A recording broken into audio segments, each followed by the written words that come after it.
व त्यांचा परिवाराचं प्रथमतः मी धन्यवाद देतो. माझ्यासारख्या सामान्य शेतकऱ्यांना जे काही शेतामध्ये जे प्रयोग केला आणि जे उत्पादन काढलं ते इतर शेतकऱ्यांना अधिकाऱ्यांना कृषी सहाय्यक वगैरे यांनाही माहिती मिळावी म्हणून. तर प्रथमतः मी सर्वांचं स्वागत करतो. तसेच ह्या ऑनलाईन मीटिंगला जे कृषी सहाय्यक प्रगतशील शेतकरी कृषी पर्यवेक्षक हे सर्व उपस्थित आहे यांचंही मी स्वागत करतो. तर नमस्कार शेतकरी. मी रवी पाटील अंकोलगाव सांगली जिल्हा. मी गेले 10-15 वर्षापासून शेतीमध्ये वेगवेगळे प्रयोग सोयाबीनचे करत असतो. तर सोयाबीन करत असताना पूर्वी पारंपरिक पद्धतीनं सोयाबीन करायचं. 3 फुटी सरीमध्ये 20 किलो बियाणं वगैरे करून त्यामुळे उत्पन्नात घट यायची आणि तांबिरा रोग वगैरे असे असल्यामुळं तर उत्पन्न जवळजवळ जर तांबिरा आला तर 80-90% जायचं. तर मला हे सर्व अभ्यास करत असताना प्रकर्षाने असं जाणवलं की आपलं महाराष्ट्र शासनाचा कृषी विभाग असेल, राहुरी विद्यापीठ इथं महात्मा फुले राहुरी विद्यापीठाचं संशोधन केंद्र आहे कसबे डिग्रजला, तिथं सोयाबीनचं वेगवेगळ्या व्हरायटी काढल्या जातात आणि त्या व्हरायटीचं तिथं MP देशमुख साहेब आहेत ते तिथं काम करत असतात. तर मी एक दिवस तिथं माझं आणि डिग्रजला हे सर्व माहीत असल्यामुळं एकदा आम्ही डिग्रजच्या या शेती शाळेवर गेल्यानंतर तिथले जे प्रभारी कटमाळे साहेब आहेत त्यांनी आम्हाला एक सांगितलं, जर तुम्हाला शेतीमध्ये काय अडचणी येत असतील तर तुम्ही आम्हाला अवश्य भेटत जावा, तुम्हाला या सोयाबीनचं सर्व मार्गदर्शन केलं जाईल. तर या अनुषंगाने तिने तिथं महात्मा फुले कृषी विद्यापीठ याच्या अंतर्गत शेतकरी शास्त्रज्ञ मंच एक स्थापन केलाय आणि ज्या शेतकऱ्यांच्या अडीअडचणी आहेत, कोणतेही विषय असू दे, ऊस असू दे, गहू हरभरा वगैरे कोणतेही विषय असू देत, तिथं आपण ह्या 2 दिवसाच्या सत्रामध्ये बघतोय कटमाळे साहेब आणि जे जमीन कशी जमिनीमध्ये कोणतं पीक कसं घ्यावं, तिची खताची मात्रा कशी असेल, महाजन सरांनी कसं कीड रोग वगैरे ह्या विषयावरती MP देशमुख साहेब आहेत, त्यांनी ज्या नवीन व्हरायटी काढलेत त्यांचे काय बारकावे आहेत हे सगळं आम्हाला तिथं गेल्यानंतर समजायला लागलं. आणि प्रामुख्यानं तिथं महिन्याला आमची मीटिंग असते आणि खरीप आढावा असू दे किंवा रब्बी हंगाम असू दे, ज्या त्या पिकाच्या अनुषंगाने तिथं चर्चा केली जाते. हे सर्व करत असताना सर्व तिथल्या व्हरायटीची वगैरे माहिती घेतली आणि खास करून मला महाराष्ट्र शासन कृषी विभागाचे धन्यवाद मानावे तितके कमी आहेत. खरं तर त्यांच्या ह्या शेती शाळेच्या संकल्पनेमुळेच आज हे आम्ही जे काही 20-22 क्विंटल उत्पन्न घेतोय, तर ते खरं हे महाराष्ट्र शासन कृषी विभागाने जी काय नवीन योजना गेली 5-10 वर्ष झाले शेती शाळेची केल्या त्या पद्धतीमुळे आमच्या गेल्या वर्षी महाराष्ट्र शासन कृषी विभाग पलूस याचे कृषी सहाय्यक सचिन अमृतसागर यांनी 10 आठवड्याची शेती शाळा सोयाबीनची घेतली.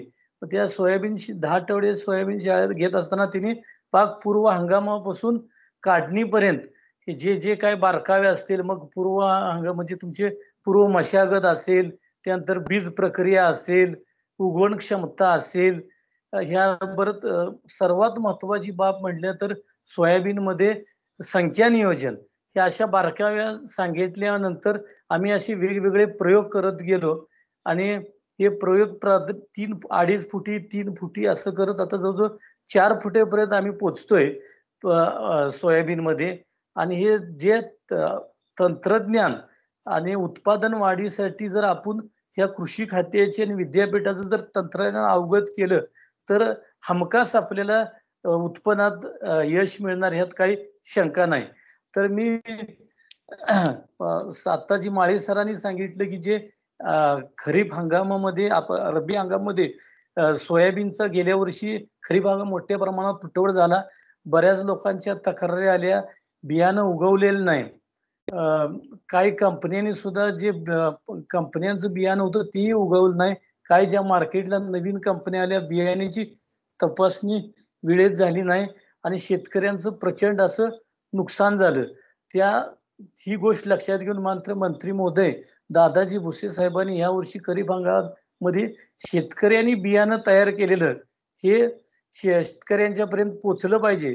ह्या अनुषंगाने महाराष्ट्र राज्य बियाणे महामंडळ, आपण त्यांना महाबीज म्हणतो, यांनी एक आमच्या भागात वाळवा आणि ह्या अंकलोक परिसरामध्ये आमच्या गावामध्ये एक 10 एकर प्लॉट आणि वाळव्यात जे तालुका कृषी अधिकारी आहेत माने साहेब यांनी ऍग्री प्रोड्युसर कंपनीच्या वतीनं तिकडे एक 100-150 एकराचं जे रब्बीचा तुमचं उन्हाळी सोयाबीन उत्पादन हे प्लॉट घेतलेले आहेत. त्या अनुषंगाने आम्हाला महाबीजने ब्रीडर सीड उपलब्ध करून दिलंय. काही लोकांना 335 मिळाले. काही आमच्या भागात आम्ही फुले संगम जी महात्मा फुले कृषी विद्यापीठ संशोधन तांबिरा विरहित जो वाण आहे तो आम्हाला महाबीजने उपलब्ध करून दिलेला आहे. आणि साधारण ते ब्रीडर सीड आम्हाला मिळालेलं आहे. एक जरा लेटच झालं, ते आम्हाला जानेवारीमध्ये मिळायला पाहिजे होतं, पण काही तांत्रिक प्रॉब्लेममुळे ते 1 फेब्रुवारीला आम्हाला सोयाबीनचं बियाणं मिळालं. त्यापूर्वी आमची जमिनीची आम्हाला एक 15 दिवसापूर्वी तिने सांगितले होते महाबीजचे क्षेत्रफळ इनामदार साहेब यांनी सांगितलं होते आणि फील्ड जे वरती काम करणार आहेत जाईपत्रे साहेब यांनी की तुम्हाला आम्ही उन्हाळी बीज उत्पादनासाठी ब्रीडर सीड देतोय आणि तुम्ही तुमचं किती क्षेत्र आहे ते रजिस्ट्रेशन करा आणि त्याबरोबर मशागत वगैरे करून ठेवा, आम्ही तुम्हाला बी देतोय. तर आम्हाला ते 1 फेब्रुवारीला बियाणं मिळालं. त्या शेतामध्ये पूर्वी ऊस होता. ऊस साधारण जानेवारीच्या पहिल्या आठवड्यात खोडवं गेलं होतं. त्यानंतर हे बीज उत्पादन आपण प्लॉट घ्यायचा त्या दृष्टीने तिथं आडवी उभं नांगरट करून घेतली.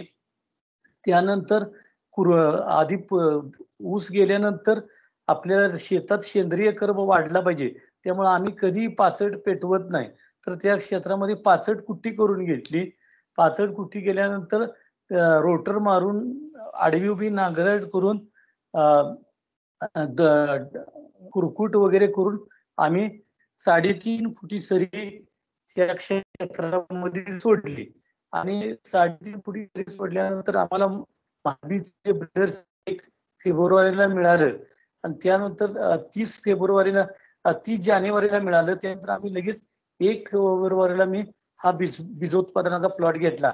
तर मी 3.5 फुटी सरी सोडलेली आहे आणि दोन्ही बाजूला 9 इंचावरती 3 बियाणं असे मी टोकन केलेले आहे.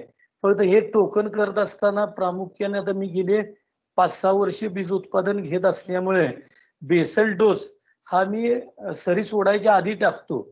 सरी सोडायच्या आधी 3 पोती सिंगल सुपर फॉस्फेट, 1 पोती लिंबोळे पेंड, 25 किलो पोटॅश आणि 10 किलो दाणेदार गंधक.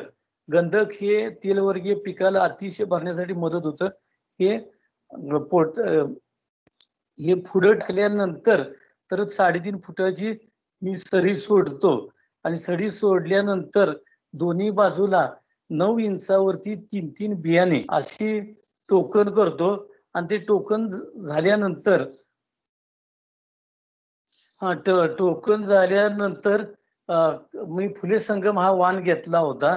त्यामुळे मला एकरी 3.5 फुटी सरीला 17 किलो बियाणं लावलं. तर माझं शेतकरी बांधवांना एक सांगायचं आहे की उन्हाळ्यात मध्ये जर सोयाबीन करत असोल तर पहिल्यांदा आपण ज्यावेळी सरी सोडतो त्यावेळी आधी ती सरी भिजवून घेतली पाहिजे. आणि कोणतंही पीक असू दे, परवा कटमाळे साहेबांनी त्यांच्या लेक्चरमध्ये सांगितलं वापसा कंडिशन आल्याशिवाय टोकन करणे नाही. जर तुम्ही वापसा कंडिशन किंवा पाणी नाही पोचलं, जर तुटाळ वगैरे झालं तर आपल्या संख्या कमी भेटते आणि उत्पन्नात घट होते. त्यामुळे प्रामुख्यानं ज्यावेळी आपण टोकन करायचे आहे त्यावेळी आपल्या शेतामध्ये वापसा पाहिजे. वापसा झाल्यानंतरच आपल्याला टोकलं की चांगलं उगवण क्षमता म्हणजे चांगले बिया उगवतात. तर हे बिया उगवायच्या आधी मी बीज प्रक्रिया केली. बीज प्रक्रिया करत असताना शासनाने आम्हाला या कृषी विभागाच्या माध्यमातून सांगितलं की नेहमीप्रमाणे रासायनिक बीज प्रक्रिया आणि जैविक बीज प्रक्रिया. की रासायनिक मध्ये थायरम आपण 250 ग्रॅम 2-2.5 ग्रॅम प्रति किलो वापरतो आणि जैविक मध्ये रायझोबियम असेल, पीएसबी असेल. पण मी जरा ह्यावेळी जरा बीज प्रक्रिया नवीन पद्धतीने केली, की आपल्याला मला माहित होतं की जर बीज प्रक्रिया केल्यानंतर त्याचे अतिशय चांगले रिझल्ट येतात. तर ह्या वर्षी मी गावछो म्हणून जे बायर कंपनीचं एक बीज प्रक्रिया करणारं एक अतिशय चांगलं औषध आहे. तर ते बायरचं एक 50 मिली बीज प्रक्रियाचं 50 मिलीची बॉटल घेतली आणि 17 किलोला साधारण एक 1.5 ते 2 मिलीनं ते पहिल्यांदा काय करायचं, बीज प्रक्रिया करताना फार काळजी घ्यावी लागते. कारण सोयाबीन जे पीक आहे त्याचा एम्ब्रियो कोंब हा तो बाहेर असतो आणि जर तुम्ही तिथं जर हातानं जर घासलं वगैरे तर कोंब तुटण्यास शकतो. आणि ज्यावेळी आपण बीज प्रक्रिया असून पाणी मारून ती बीज प्रक्रिया करत असतो, तिची साली म्हणजे त्याचं वरचं कव्हर अतिशय नाजूक असतं. ते जर डॅमेज झाले तर उगवण क्षमता जाते.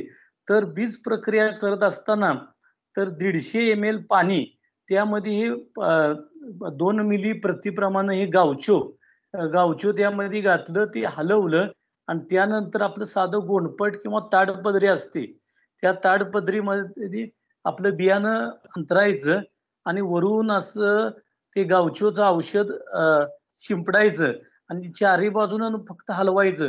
जर तुम्हाला त्यांना पूर्ण जर लागावं असं वाटेल तर साधा सर ग्लोज. सर जरा मोबाईल लांब धरता का? चेहरा दिसत नाही व्यवस्थित आणि माग खिडकी त्या साईडला उभा राहा म्हणजे चेहरा दिसेल. हा जरा थांबा 1 मिनिट. हा हा हा हा सर चालेल. होय तसं बसलं तरी चालेल. चेहरा दिसत नाही पूर्ण. नाही मागे प्रकाश नको सर. बरं चालेल. तुमच्या चेहऱ्यावर प्रकाश पडू दे सर. हा आता येतोय का? हा हा ओके सर ओके. आता चेहरा दिसतो का? दिसतोय पण जरा पुढे ठेवा, अजून लांब ठेवा मोबाईल आणि फक्त तुम्ही हेडफोन घातलाय तर फक्त माईक जवळ धरा सर. माईक जवळ काय? बरोबर. असं आता व्यवस्थित दिसतंय ना? हा दिसतंय ओके दिसतंय सर. ओके दिसतंय. तर ते 250 ml पाणी घेऊन आता तुम्हाला सांगितल्याप्रमाणे ग्लोव्ज वगैरे घालून तर बीज प्रक्रिया करणं फार महत्वाचं आहे. बीज प्रक्रिया केली तर आपल्याला जवळजवळ 5 ते 10% उत्पादनात वाढ होते आणि 100% बियाणं उगवतात. मला तर या वर्षीचा अनुभव आहे. मी जे 17 किलो बियाणं टोकलं होतं तर संपूर्ण फक्त काही ठिकाणी पाणी पोचलं नाही. जरा माझी जमीन उथळ पातळ असल्यामुळं ज्या ठिकाणी पाणी पोचलं नाही तिथं थोडं बियाण्याची उगवण क्षमता कमी आली. नाहीतर अतिशय चांगलं हे बायर कंपनीचं गावचो आहे. हे बीज प्रक्रिया अतिशय सोपं आणि चांगलं आहे. जर तुम्ही हे बियाणं पेरायच्या आधी 1 महिना जरी तुम्ही आणून ठेवलं आणि जर त्याला गावचो लावून ठेवलं, सावलीत वाळवून जर तुम्ही ठेवलं तर तुम्ही डायरेक्ट बीज प्रक्रियेला वापरू शकताय. त्यानंतर जे आता उगवण क्षमता ही बियाण्याची उगवण क्षमता तपासल्याशिवाय आता हे ब्रीडरचं महाबीजचं होतं त्यामुळे ते डायरेक्ट पास होऊन आलं तर त्याची 100% उगवण क्षमता होती, त्यामुळे काय अडचण नाही. पण शेतकरी बांधवांना माझी नम्र विनंती आहे की कोणतंही तुम्ही बी वापरत असताना बियाणं म्हणून वापरत नाही, त्याची एक साधी तुम्हाला पद्धत सांगतो. पूर्वी आपले कृषी सहाय्यक किंवा इतर सांगायचे की तुम्ही 100 बिया घ्या, शेतामध्ये टोका, त्याची उगवण क्षमता बघा. तर आता आम्ही परवाच आमच्या सोसायटीमध्ये एक प्रयोग केलता. कृषी सहाय्यक आमचे अमृतसागर साहेबांनी एक प्रयोग केलता परवा. त्या कटमाळे साहेबांनी आपल्या त्या स्लाइड मध्ये दाखवलं होतं. साधा आपण वर्तमान पेपर जर आपण घेतला आणि त्याचे 4 घड्या पाडल्या आणि 4 घड्यामध्ये जे 10 बियाच्या अशा गुंडा 10 बिया जर आपण तिथं खाली बरोबर ठेवल्या आणि त्यानंतर घडी गाठली आणि त्याच्यावरती तुम्ही बरोबर 100 बी ठेवायची असावेत त्या बियांवरती आणि तुम्ही जर वरती पेपर अंतरला आणि त्याच्यावर दोन्ही बाजूला जर रबर बँड केला आणि 2 दिवस त्याच्यावर जर पाणी मारलं की 4थ्या दिवशी तुम्हाला जर्मिनेशन दिसते. माझी शेतकरी बांधवांना विनंती आहे की तुम्ही उगवण क्षमता तपासल्याशिवाय टोकन करायची नाही. जर तुमची उगवण क्षमता कमीत कमी 70% वर पाहिजे. 70% समजा 65 वगैरे जर असेल, तर तुम्ही थोडं सीड रेट म्हणजे बियाण्याचं प्रमाण वाढवू शकता. पण ते काय बरोबर नाही म्हणजे उत्पन्नात कमी जास्त होऊ शकतं. तर माझ्या शेतकरी बांधवांना सल्ला राहील, की 70% जर्मिनेशन असल्याशिवाय सोयाबीनची उगवण म्हणजे चांगली होते आणि आपल्याला असं बऱ्यापैकी संख्या मिळते. त्यानंतर जे आता मी जे सोयाबीन केलंय, त्यामध्ये तुम्हाला सांगितल्याप्रमाणे महाराष्ट्र शासन कृषी विभागानं जी शेती शाळा घेतली होती, सचिन अमृतसागर साहेब म्हणून एम-एस-सी ॲग्री कृषी सहाय्यक आहे. तर त्यांनी जवळ-जवळ चांगलं म्हणजे सामान्यातल्या सामान्य शेतकऱ्याला समजावं, असं त्यांनी इतक्या सोप्या पद्धतीनं सांगितलं. तुम्हाला सांगतो आता जे कालच आपल्या महाजन सरांच्या लेक्चरमध्ये तुम्ही पाणी खाणारी आळी असेल, केसाळी असेल किंवा खोडमाशी वगैरे असेल, तर हे ज्या त्यावेळी 10व्या पण आता 344 किंवा पोलीस संगमला 10व्या-15व्या दिवशी खोडमाशीचा प्रादुर्भाव होता. तर आम्ही त्या 10व्या-15व्या दिवशी शेतामध्ये त्यांनी आम्हाला ते प्रॅक्टिकली करून दाखवलं. तर अ, हे आता टोकन झाल्यानंतर अ, अ, माझं साधारण अ, एक जवळ-जवळ 10 ते 15व्या दिवशी मी 17 किलो बियाणं टोकल्यानंतर 10व्या ते 15व्या दिवशी अ, क्लोरोपायरीस 20% मधला 1 मिलीनं खोडमाशीच्या प्रादुर्भावासाठी फवारणी करतो. कारण काय हे 344 वगैरे जे काही वाण आहेत सोयाबीन, तांबेरा विहिरीत आणि हा फुले संगम जो मी केलाय, हा जरा थोडा लेट आहे. आता समजा जर फुले तुमचं केडीएस 324 जर 4थ्या दिवशी उगवत असेल, तर हे 6व्या दिवसात उगवतंय. 344 ला 10व्या दिवशी किंवा 7व्या दिवशी जर खोडमाशीचा प्रादुर्भाव होत असेल, तर ह्या व्हरायटीला कमीत कमी 15 ते 20 दिवस लागतात. तर मी पहिल्यांदा फवारणी जी आहे खोडमाशीसाठी 1 मिली प्रति लिटर 1 मिली प्रति लिटर 1 मिली तुमचं क्लोरो हे फवारतो आणि त्यानंतर खोडमाशीचा जर प्रादुर्भाव तुमच्या शेतामध्ये झाला, तर कमीत कमी 10 ते 15% नुकसान होण्याची शक्यता असते. त्यानंतर मी दुसरी फवारणी 25 ते 30व्या दिवशी करतो. 25व्या ते 30 ह्याचं कारण असं, की शाकीय वाढ चालू होते. 25व्या दिवशी फुटवा चालू असतो आणि एकात्मिक खत व्यवस्थापन म्हणून मी 19-19 3 ग्रॅम प्रति लिटर आणि मायक्रोन्यूट्रिएंट 3 ग्रॅम प्रति लिटर अशी मी दुसरी फवारणी करतो आणि तिसरी फवारणी ही माझी 55 ते 60 या दिवशी असते. कालच महाजन सरांनी सांगितलं, की बरोबर फवारायच्या काळात की पाने खाणाऱ्या अळीचा मोठा प्रादुर्भाव असतो किंवा खोडमाशीचा मोठा प्रादुर्भाव असतो. त्यामुळं 55 ते 60 या दिवशी मी 10% ज्यावेळी फुलं दिसतात, 10% ज्यावेळी फुलं दिसतात, त्यावेळी 05234 आणि मी आलेका तुमच्या सिंजेंटा कंपनीचा आहे. त्यामध्ये 2 घटक आहेत.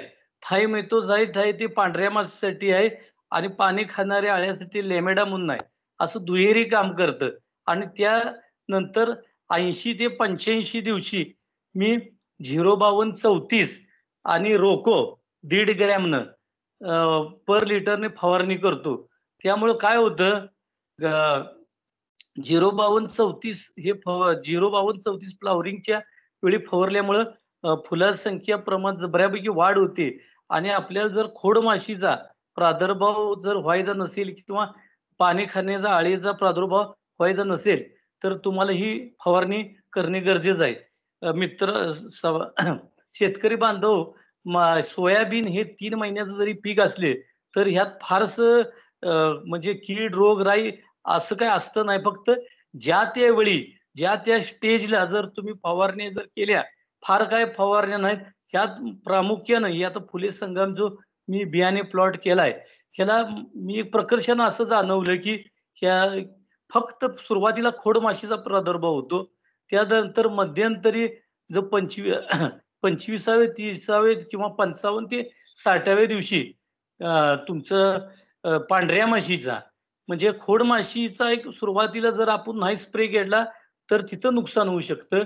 त्यानंतर पांढरी माशीचा हे आम्हाला उन्हाळ्यात मोठ्या प्रमाणात, आपण त्याला व्हाईट फ्लाय म्हणतो, पांढऱ्या माशीचा प्रादुर्भाव मोठ्या प्रमाणात झालेला दिसला, की जेणेकरून जर प्रादुर्भाव मोठ्या प्रमाणात वाढला तर ते YMV म्हणून येलो मोझॅक व्हायरस ह्याचा प्रादुर्भाव होतो आणि प्रचंड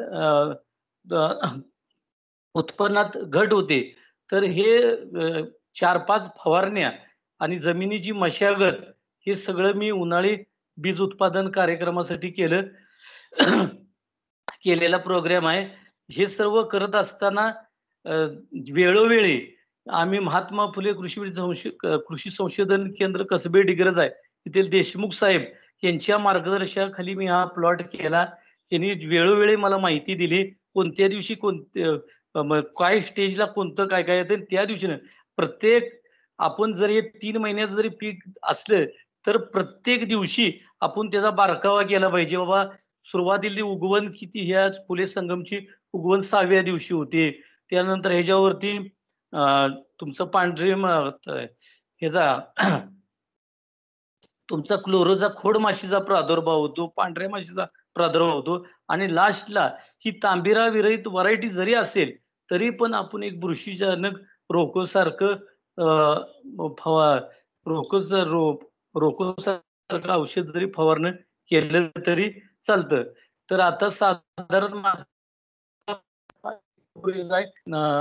12 तारीख आहे, म्हणजे जवळजवळ 3 महिने होऊन आहे ना, ते 10 ते 15 दिवस झालेले आहेत.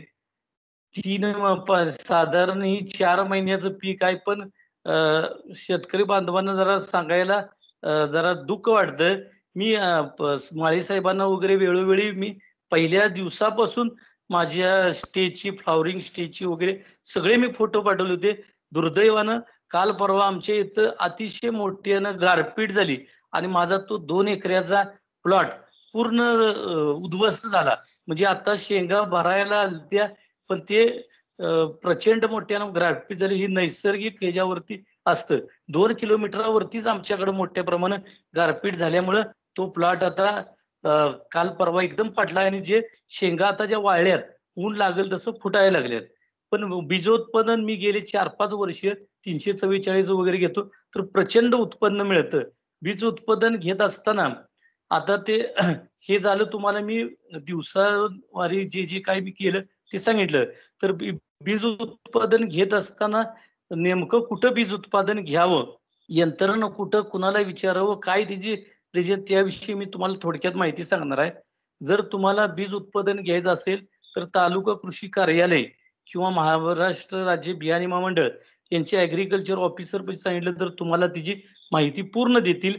पण मला जो मी बीज उत्पादनाचा कार्यक्रम घेतोय 8-10 वर्ष, मला त्याबद्दल बऱ्यापैकी माहिती आहे. ते तुम्हाला सांगतो की बीज सर्टिफिकेशन म्हणजे बीज प्रमाणीकरण यंत्रणा सातारा इथं आपल्या कोल्हापूर, सांगली या विभागासाठी ती यंत्रणा आहे. तर जर तुम्हाला बीज उत्पादन घ्यायचं असेल तर प्रथमतः तुम्हाला रजिस्ट्रेशन करावं लागतं. रजिस्ट्रेशन केल्यानंतर तर कोणतं तुम्ही त्यात 3 प्रकारचं सीड असतं. तिचं वर्गीकरण होतं, ब्रीडर सीड, फाउंडेशन सीड आणि सर्टिफाईड सीड. तर ब्रीडर सीड जर तुम्हाला घ्यायचं असेल तर तिची ब्रीडर सीड जर तुम्हाला घ्यायचं असेल तर तिची ₹200 फी आहे. फाउंडेशनची 200 आहे आणि सर्टिफाईडची ₹100 फी आहे. आणि जर तुम्हाला ब्रीडर सीड, फाउंडेशन सीड आणि सर्टिफाईड सीड जर ओळखायचं असेल तर ब्रीडर सीडला पिवळी माहिती म्हणजे टॅग असतो, फाउंडेशनला पांढरा असतो आणि सर्टिफाईडला निळा असतो. तर हे जे कागदपत्र आता कोण लागतात, तर तुम्हाला जर ही जी कागदपत्र प्रथमतः तुमचा 7-12 खाते उतारा पाहिजे, 2 नंबर 8चा उतारा पाहिजे, 3 तुमचं आधार कार्ड पाहिजे आणि 4 नंबर तुमचं ते बीज प्रमाणीकरण संस्था हे तुमचं एक ऍग्रीमेंट करून घेते की तुमचा प्लॉट कुठं आहे, कोणत्या गावामध्ये आहे. आणि हे ऍग्रीमेंट झाल्यानंतर हे सर्व तुम्ही रजिस्ट्रेशन केल्यानंतर तर तुम्ही त्यांचे 3 इन्स्पेक्शन असतात. तर पहिलं इन्स्पेक्शन फ्लॉवरिंगच्या वेळी होतं. फ्लॉवरिंगच्या वेळी इन्स्पेक्शन येतानंतर तर महाबीजचे जे ऍग्रीकल्चर ऑफिसर असतात तर ते पूर्ण तुमच्या प्लॉटची पाहणी करतात आणि त्यामध्ये ऑफ टाईप म्हणजे काय वेगळं इतर जातीचं सोयाबीन काय आहे का, ह्याची पाहणी करून परत तुम्ही जे काय रजिस्ट्रेशन केलंय तेवढंच क्षेत्र आहे का, तर हे काय त्यातले 2-4 बारकावे असते त्यावेळी सांगतात. आणि बीज उत्पादन घेत असताना माहितीप्रमाणे तुम्हाला सांगतो की 3 मीटर दुसरं कोणतंही सोयाबीनचं पीक वगैरे नको पाहिजे. 3 मीटर म्हणजे 10 फूट. नाहीतर ऑफ टाईप किंवा त्याचं हे सेल्फ पॉलिनेशन क्रॉप असल्यामुळं त्यात भेसळ वगैरे होण्याची शक्यता असते. त्यामुळे बियाणे प्लॉट घ्यायचा असेल तर तुम्हाला 10 फुटाचं तर इतर प्लॉटच्यातून तुम्हाला अंतर पाहिजे. आणि दुसरं इन्स्पेक्शन त्यांचं बियाणं भरताना असतं, की तुमच्या बियाण्याला कुठली रोगराई झाली का किंवा अफेक्टेड प्लॉट आहे का?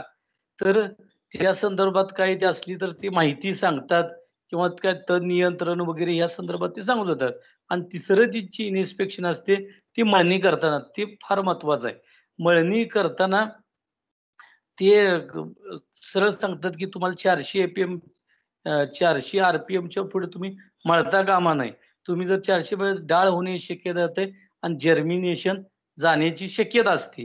त्यामुळं ते त्यात परत तुम्हाला सोयाबीन तिथून हँडलिंग करताना काय घ्यायची काळजी, आदळ-आपट नाही केली पाहिजे किंवा तुम्ही तिथून सोयाबीन मळणी झाल्यानंतर एका पोत्यावर एक अशी थप्पी तिथं न मारता आली पाहिजे.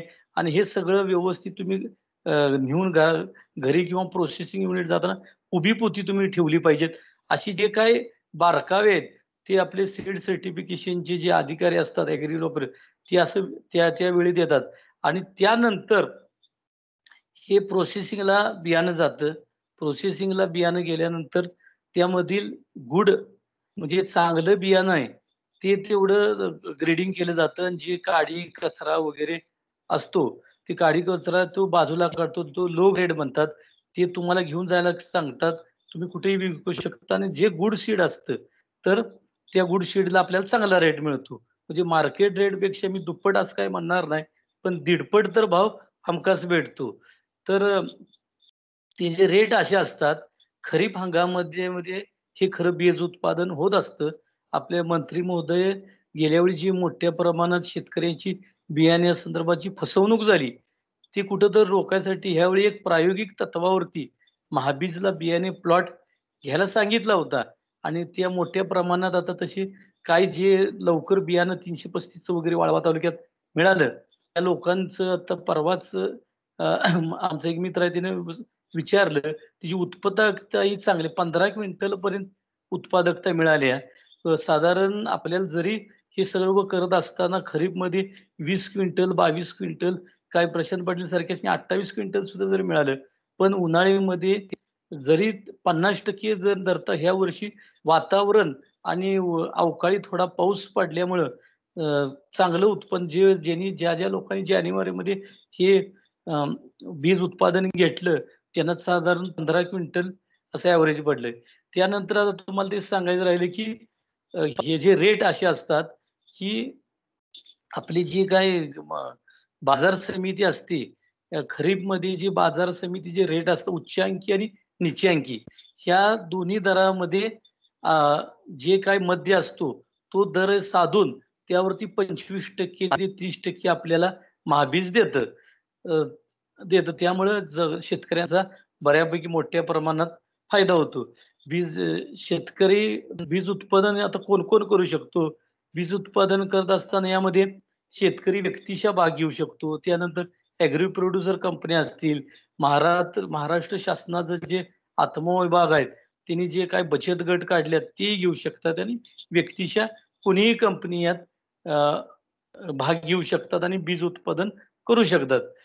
तर हे असं मी यावर्षी मोठ्या प्रमाणात बीज उत्पन्नाचा असा कार्यक्रम घेतलाय.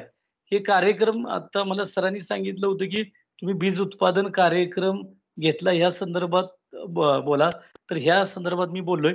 तरी पण तुम्हाला मी बारकावे सांगणार आहे. मी काय जे आता फुले संगममध्ये मी पहिल्या दिवसापासून जे काही बारकावे बघितले, ते मी तुम्हाला थोडक्यात तिचे वैशिष्ट्य सांगणार आहे, की फुले संगम हे जरी 120 दिवसाची व्हरायटी असेल, तरी पण एक चांगली व्हरायटी आहे आणि चांगली उत्पन्न देण्यात त्याच्यात पोटेन्शियल आहे.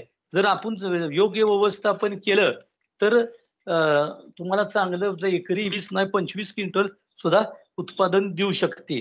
तर ह्यामध्ये मी जे बारकावे माझ्या फील्ड म्हणजे शेतात बघितले तर मला ह्यातले बारकावे असे दिसून आले की ही एक म्हणजे इतर बी जे असतं सोयाबीनचं JS 9305 असेल, JS 335 असेल, KDS 344 हे सगळे बी असतील ते यातील सगळ्यात मोठा असा टपोरा बियाणा आहे आणि त्याचा रंग एकदम असा पिवळसर आणि त्यामुळे त्याला चांगली बोल्ड आणि त्यामुळे शेतकऱ्यांना बियाण्यासाठी हा फार आणि उत्पन्नादृष्टी चांगला आहे. आणि दुसरं म्हणजे ह्या जे फुले संगम आहे, फुले संगम मध्ये जे झाड आहेत त्यामध्ये कुठं तर आपल्याला 4 पाण्याचं सुद्धा पान दिसतं.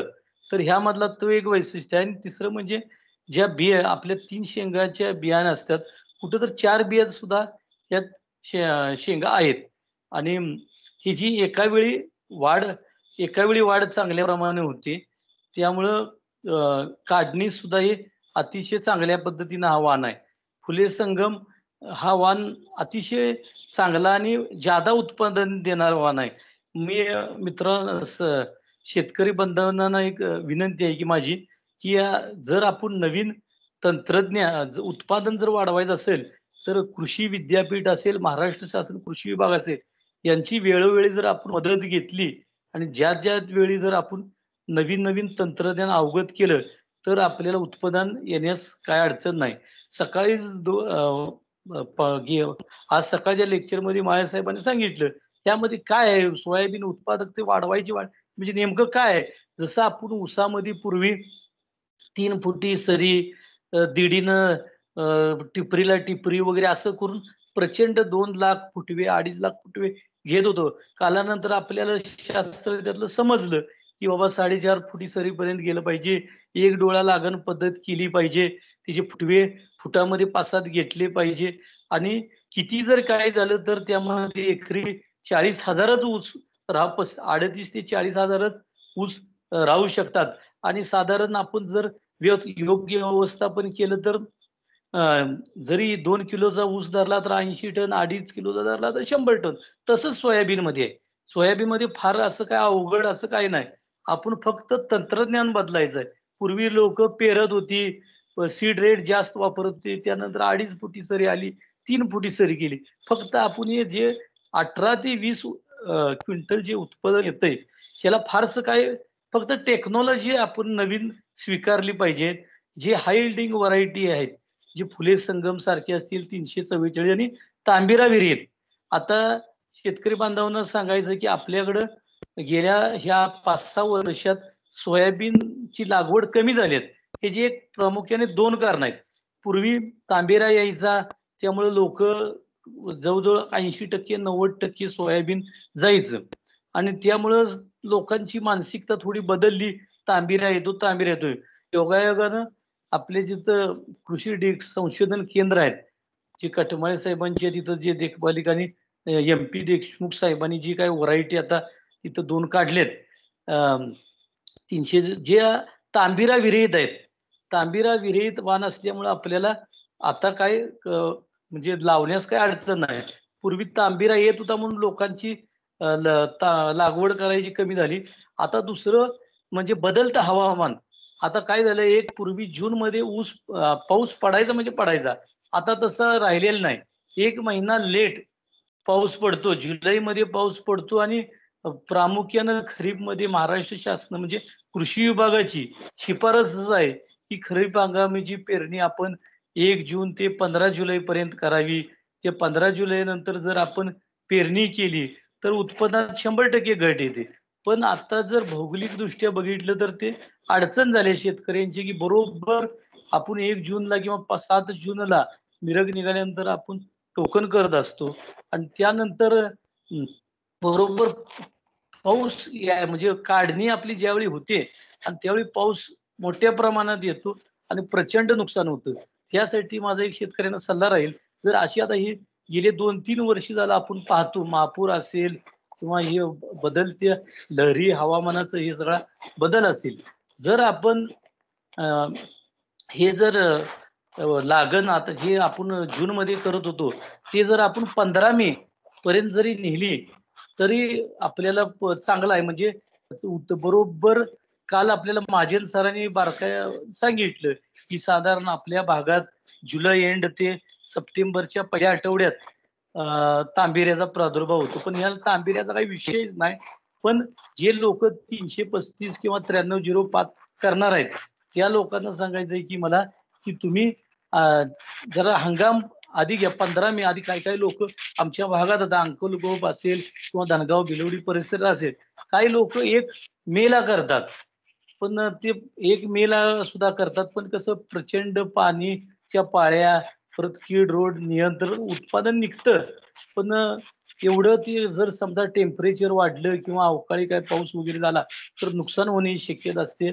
तर जे 335 किंवा 9305 व्हरायटी लावणार आहेत त्यांना माझं सांगणं आहे की तुम्हाला जर तांबिरा रोगापासून जर वाचायचं असेल तर तुम्ही आधी 15 मेच्या दरम्यान तुम्ही टोकन केली तर चालते.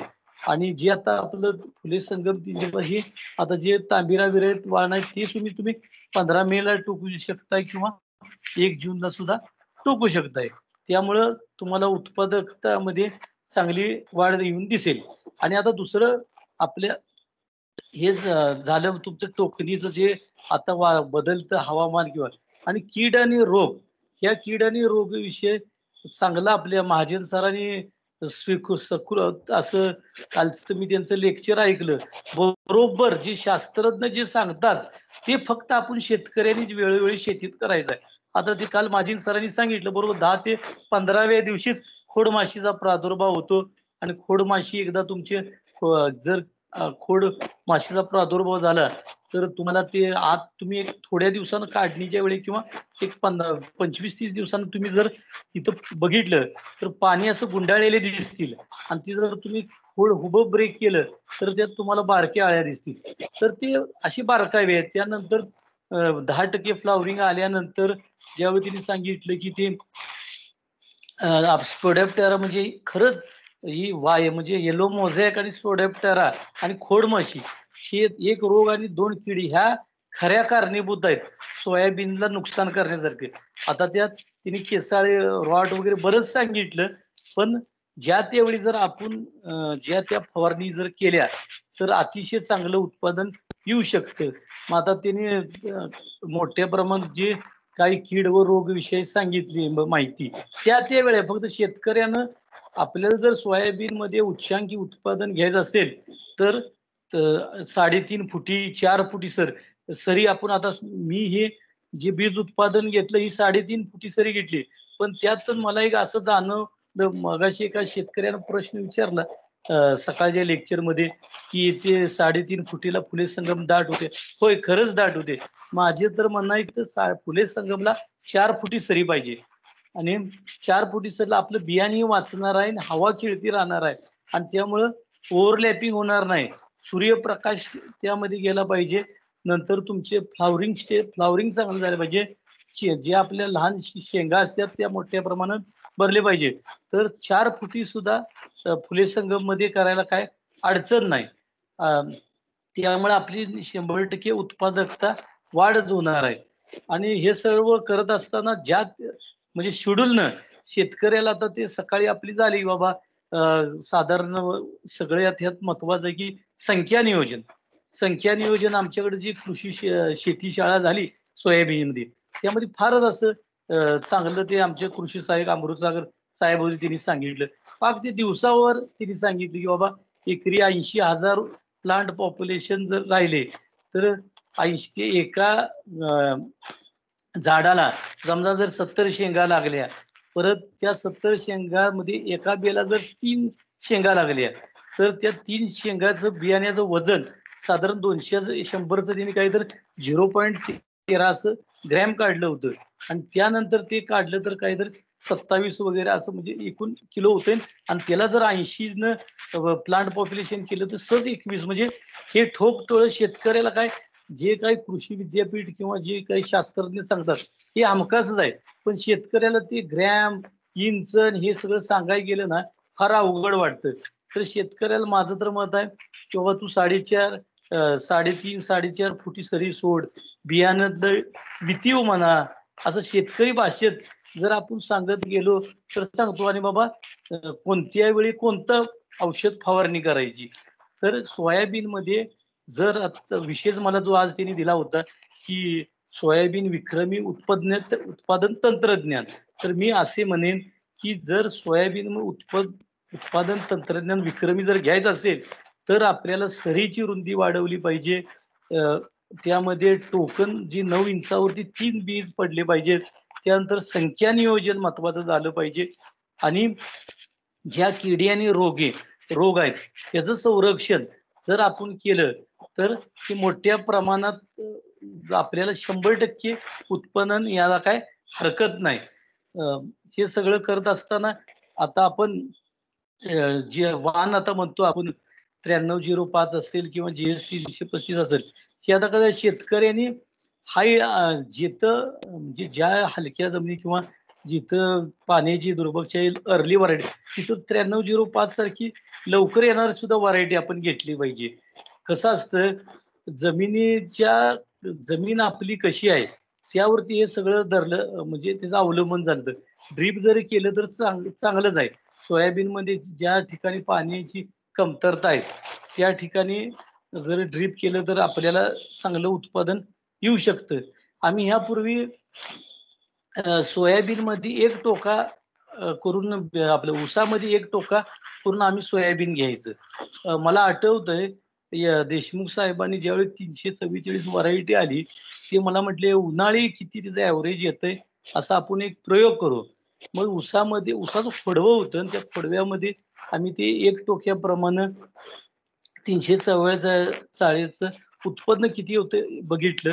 साधारण आम्हाला त्या 1 एकरामध्ये 7 ते 8 किलो बियाणं लागलं आणि त्यामध्ये फारसं काही नाही, एक 7-8 क्विंटल बियाणं आलं. म्हणजे शेतकऱ्याने सुद्धा आहे ना आता ते ऊसामध्ये इंटरक्रॉपिंग म्हणून आपण सोयाबीन वगैरे करतो ना, हे लावणं चांगलं आहे. पण पावसाचं किंवा ह्या सगळ्या बदलत्या हवामानानुसार जर आपल्याला एवढा सर्व त्रास आणि हे होण्यासाठी जर नको असेल तर माझं मत आहे आपण सरळ सोयाबीन असू दे ऊस कोणतंही पीक असू दे तर त्याची सुरुवातीपासून पूर्व मशागतीपासून काढणीपर्यंत आपण चांगल्या पद्धतीने पिकवलं पाहिजे. पाक बाबा सोयाबीन मध्ये जर तुम्हाला करायचं 25 ते 30% डिग्री सेल्सिअस टेम्परेचर लागतं. जर तुमची जमीन 6.5 ते 7.5 त्याचा pH लागतो. आणि ज्या हलक्या जमीन आहेत तिथं जर थोडं उत्पादन कमी येतं आणि खास करून पाणी साठतंय त्या ठिकाणी जर तुम्ही सोयाबीन लावलं तरी पण तुमचं उत्पादन कमी येण्याची शक्यता असते. आणि हे सर्व करत असताना म्हणून आपल्याला जी काही तंत्रज्ञान आहे जे आता मी जे सांगितलं कृषी खात्याचं किंवा विद्यापीठ असेल त्या त्या नियोजनानं जर गेलं तर आपल्याला हमखास 20 काय 25 क्विंटल पर्यंत उत्पादन येऊ शकतं. तर आणि शेतकरी मित्रांनो मला एक सांगायचं आहे की खरंच आपल्याला जर सोयाबीन मध्ये ज्यादा पैसे मिळवायचे असतील तर आपण बीज उत्पादनाचा कार्यक्रम घेतला पाहिजे. तुम्ही तुमच्या गावामध्ये जे कृषी खात्याचं जे आत्मा आहे यंत्र म्हणजे कृषी खात्याचा विभाग आत्मा आहे त्यातून आपल्याला एक गट करता येतो आणि गट करून आपल्याला बीज उत्पादनाचा कार्यक्रम घेता येतोय. जर आपल्याला पारंपरिक पद्धतीनं जर आणि सोयाबीन जर करून जर त्याचा दर कमी मिळत असेल आणि बीज उत्पादन जर करून जर ज्यादा दर मिळत असेल तर 100% बीज उत्पादन केलं पाहिजे. तर तुम्हाला सांगतो पूर्वी आम्ही बीज उत्पादन जो घ्यायचो तर ती घेतल्यानंतर त्याची प्रोसेसिंग फार महत्वाची असायची. तर पूर्वी प्रोसेसिंग करायला आपण जर ते नीट वगैरे करायला जर बायका वगैरे लावल्या तर त्याचं कॉस्टिंग फार येतं. तर आपल्या आपलं महाबीज महाराष्ट्राचे बियाणे मंडळाने एक स्पायरल क्लिनिंग म्हणून एक मशीन काढलंय. साधारण 10-12 हजार रुपये त्याची किंमत आहे. जर तुम्ही बियाणं त्यामध्ये जर टाकलं तर तुमचं काडी कचरा एका बाजूला जाईल आणि चांगलं बियाणं येईल. त्यामुळे जो तुमचा प्रोसेसिंगचा खर्च येतोय, आज मला आमचे मित्र आहेत प्रोसेसिंग करणारे ते म्हणत होते म्हणजे काय तर क्विंटलला काही तर 50 रुपये, 60 रुपये किंवा 70 रुपये पर्यंत सुद्धा घेतात. तर शेतकऱ्यांनी बीज उत्पादन स्वतःच बीज उत्पादन करून विक्री केली तर ज्यादा उत्पन्न येऊ शकतं आणि प्रोसेसिंग सुद्धा घरात करू शकतात. आणि त्यामुळं आपलं जर आत्म्याचा जर गट असेल आणि जर आपण हे बीज प्रमाणे यंत्रणकडे आपण स्वतः हे सर्व रजिस्ट्रेशन केलं आणि त्यांचं आपल्याला हे सगळं प्रोसेसिंग करून दिल्यानंतर हे जर जर्मिनेशन रिपोर्ट येतो. जर तुमचा जर्मिनेशन रिपोर्ट चांगला म्हणजे पास झाला तरच तुम्हाला हे मार्केटमध्ये बियाणं आणता येतं. अन्यथा तुम्हाला हे मार्केटमध्ये बियाणं आणता येत नाही. बरेच आता शेतकरी स्वतःच बियाणं नीट करून विकतात वगैरे ठीक आहे. पण जर त्याचं जर्मिनेशन जरी तुम्ही घेत असलं तर त्याचं जर्मिनेशन तपासलं पाहिजे. तर बचत गटाने जर हे केलं तर ह्यामध्ये चांगलं पैसे मिळू शकतात आणि आपल्याला उत्पन्नावर वाढ तर होतेच आणि बीज उत्पादन केल्यामुळं आपल्याला त्यात पैसे मिळतात. महाबीज गेले जवळजवळ आपल्याकडं गेली 20-25 वर्षापूर्वी म्हणजे 10 वर्षापूर्वी आपल्याकडं खरीपमध्ये बियाणे प्लॉट घ्यायचे. पण काय झालं हे आता तुम्हाला मी सांगितलं की बरोबर आपल्याकडे आता काय व्हायला लागलंय खरीपमध्ये जूनमध्ये आपण टोकन केली आपली लागण केली की बरोबर आपलं निघायला सोयाबीन सप्टेंबरमध्ये ती सोयाबीन निघते आणि त्यावेळी पावसाचा मोठ्या प्रमाणात पाऊस होतोय आणि जर्मिनेशन जाते आणि जर्मिनेशन जात असल्यामुळे मग त्यात आदळ आपड किंवा लगेच फंगस वगैरे आत शिरणं अशा बरेच तुमचं त्यावेळी डाळ होणं वगैरे किंवा मॉइश्चरच्या आधारानं त्यामुळं महाबीजने तर गेले 10 वर्ष झालं आपल्या या भागात बीज उत्पादनाचा कार्यक्रम बंद केला होता. पण ह्या वर्षी जर गेल्या वर्षी जी बियाणे म्हणजे तक्रारी आल्या त्यामुळे एक प्रायोगिक तत्वावरती ह्यावेळी महाबीजनं उन्हाळी बियाण्याचं जे बीज उत्पादन घेतलं तर ते सुद्धा आता चांगले रिझल्ट आहेत तिचे. आता वाळव्या तालुक्यात मळणी चालू आहेत आमच्या इथं. काही लोकांनी मला सांगितलं 15 क्विंटल परत आले. सरासरी 10 ते 15 या मध्येच आहे. कुणाचं 15 क्विंटलच्या आसपास ते सोयाबीन आलेलं आहे. तर आता जर तुम्हाला बीज उत्पादन घ्यायचं असेल तर ते मी तुम्हाला सांगितल्याप्रमाणे आपण गट स्थापन करणे किंवा ऍग्री प्रोड्युसर स्थापन करणे असं गटाच्या द्वारे रजिस्ट्रेशन करून आपण बीज उत्पादन घेऊ शकतो. आणि हे सर्व करत असताना आपल्याला कोणतंही जे व्हरायटी आहे ती माहीत असली पाहिजे. आता बऱ्याच शेतकऱ्यांना तुम्ही जर विचारलं तर तुम्ही कोणतं वाण लावला की कोणतं पिकलं मी इगल आणलं मी अंकुर आणलं म्हणजे काय अजून शेतकऱ्यांच्यात अवेअरनेस नाही की बाबा आपण कोणतं सोयाबीन टोकतोय हे काय माहित नाही. मी 335 काय आता ते 335 आणि 9305 माहित झालंय काही शेतकऱ्यांना तेच आता की काही लोकांना तर ते मी इगल आणलंय इगल एक्सलंट आणलंय किंवा अंकुर आणलंय असं नाही. तर शेतकऱ्यांनी जागृत होऊन आपल्याला बाबा आता हे ऍडव्हान्स आहे जग बदलतं जग आहे त्या पद्धतीनं आपल्याला पळालं पाहिजे. शेती ही आता पहिल्यासारखं पूर्वी म्हणायचं बघा की ज्याला काही म्हणजे काही येत नाही किंवा ज्याला नोकरी नाही व्यापार नाही किंवा काही त्याला शाळेत येत नाही त्या लोकांना शेतीमध्ये तुम्ही प्रमोट करा किंवा तू शेती कर.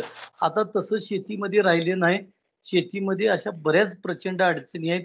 त्यामुळं कोणत्या वेळी काही केलं पाहिजे आणि कोणती म्हणजे सगळं आता त्याचं लिटरेचर वगैरे असतं हे आपल्याला वाचायला आलं पाहिजे आणि कोणतंही तुम्ही पीक जर प्रामाणिकपणे आणि लक्ष देऊन जर तुम्ही केलं तर तुम्हाला हमखास यश आहे. हे हमखास यश आहे म्हणजे उत्पादन 100% येणारच.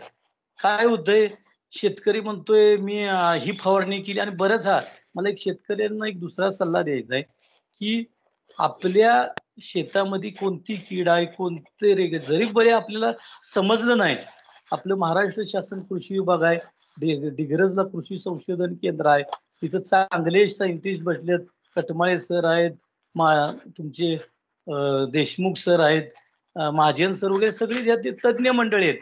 मी वारंवार इथं जवळ जर जाऊन तर त्यांना त्यांचे मोबाईल नंबर घेतले आणि आता कृषी संशोधन केंद्र कसबे डिग्रजने यांनी एक फिरती व्हॅन घेतली आहे की खरीप मध्ये जर तुमच्या प्लॉटला काय अफेक्ट झाला किंवा जर उगवण क्षमता झाली नाही तर गेल्या वर्षी महाजन सर, देशमुख सर हे सगळे, खटमाळे सर आमच्याकडे 2-3 ठिकाणी उगवलं नाही, तिथं येऊन गेले. म्हणजे त्याचे कारण आहे किंवा उगवण क्षमता असू दे किंवा जर कीड रोग मोठ्या प्रमाणात जर आले तर आपल्या नजीक हे शासनाचे विभाग आहेत, विद्यापीठ आहे किंवा कृषी विभाग आहे, या लोकांना जर तुम्ही संपर्क साधला आणि वेळोवेळी जर तुम्ही मार्गदर्शन घेतलं तर तुम्हाला उच्चांकी उत्पन्न याला काही अडचण नाही.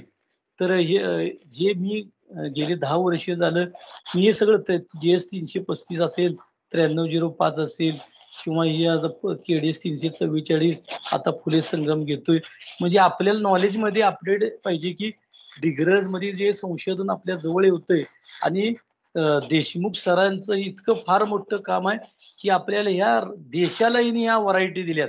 आपल्या महाराष्ट्रानं इतकं मोठं काम केलंय की पूर्ण देशामध्ये या आता फुले संगम असेल 300 ज्यादा हाईल्ड देणाऱ्या व्हरायटी आहेत.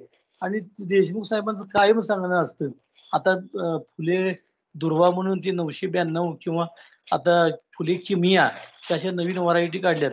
शेतकऱ्यांना माझा एक सल्ला असा राहील की नवीन व्हरायटी आल्या किंवा म्हणून मला बी लगेच मिळतंय का आणि मी मोठ्या प्रमाणात करतोय असं कधीही करायचं नाही. आपली जमीन वेगळी असते, आपल्या जमिनीमध्ये ते पीक कसं येतं काय, कधी पण प्रायोगिक तत्वावरती एक 10 गुंठ 20 गुंठ तुम्ही जर प्रयोग केला तर आमचे देशमुख सर काय म्हणत असतात, तुम्ही प्रयोग नेमकं ज्यावेळी मार्केटमध्ये किंवा विद्यापीठाच्या ज्या नवीन वाहन येत असतात तुम्ही प्रयोग करायला शिकलं पाहिजे. आणि त्या अडचणी बाबा काय आहे, त्यानंतर जर खरंच आपल्याला उत्पादन वाढलं की त्यामध्ये उत्पादन वाढलं तरच आपण ती व्हरायटी लावी. काल महाजन सरांनी एक सांगितले की एका शेतकऱ्यानं सांगितलं मी एक व्हरायटी शोधली ते जांभळा बी आणि मी असं उत्पन्न वगैरे, असं काही नसतं. व्हरायटी शोधणं किंवा एखादी व्हरायटी काढायला फार वेळ लागतो. योगायोगानं आता देशमुख सरांनी ह्या 2005 सालापासून आपल्या इथं डिग्रजला ते संशोधन करतायत. आम्ही आता आपण किती वर्ष झालो ती 9632 किंवा असं ऐकतो गेले, म्हणजे 20-25 वर्षानंतर आपल्याला तरी 10,001 किंवा अशा ज्या व्हरायट्या 20-25 वर्षाने मिळतात. तसंच ते ब्रीडिंग करत असताना किंवा नवीन व्हरायटी करत असताना त्याला प्रचंड वेळ लागतो आणि त्याची अनुवंशिकता तपासली जाते.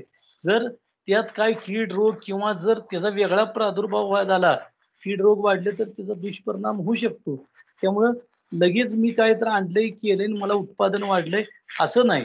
आणि हे मला त्यामुळं कुठलाही नवीन वाण आला तर आपण प्रायोगिक तत्वावरती करावा आणि जर आपल्याला उत्पन्न आलं तज्ज्ञांच्या मार्गदर्शनाखाली ते आपल्याला ती घेण्यास काही अडचण नाही.